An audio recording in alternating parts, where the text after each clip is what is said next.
সুনামগঞ্জে সুশৃঙ্খল ও নিরাপদ সড়কের দাবিতে ঘণ্টাব্যাপী মানববন্ধন অনুষ্ঠিত হয়েছে।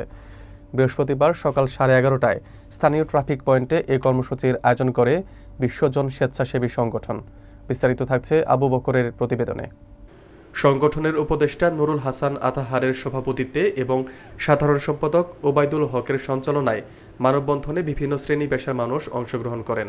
এতে বক্তব্য রাখেন এইচএমপি উচ্চ বিদ্যালয় ও কলেজের প্রভাষক শাহিনা চৌধুরী রবি, সুনামগঞ্জ পল্লী বিদ্যুৎ সমিতির সভাপতি আবুল হোসেন, জেলা প্রেস ক্লাব সভাপতি লতিফুর রহমান রাজু, প্রথম আলোর প্রতিনিধি অ্যাডভোকেট খলিকুর রহমান, রিপোর্টার্স ইউনিটির সভাপতি মাহবুবুর রহমান পীর, হাউসের নির্বাহী পরিচালক সালেহিন চৌধুরী শুভ, সুজনের সাধারণ সম্পাদক ফজলুল করিম সাঈদ, বিশ্বজনের প্রতিষ্ঠাতা কর্ণবাবু দাস এবং সভাপতি মাহবুব আক্তার জেবা প্রমুখ।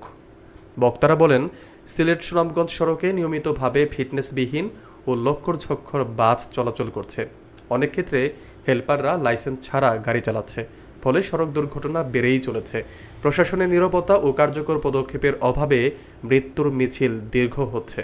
আর দ্রুত ফিটনেসবিহীন যানবাহন বন্ধ, ড্রাইভারদের প্রশিক্ষণ, ট্রাফিক ব্যবস্থার উন্নয়ন সহ নিরাপদ সড়কের দাবিতে কার্যকর উদ্যোগ গ্রহণের দাবি জানান।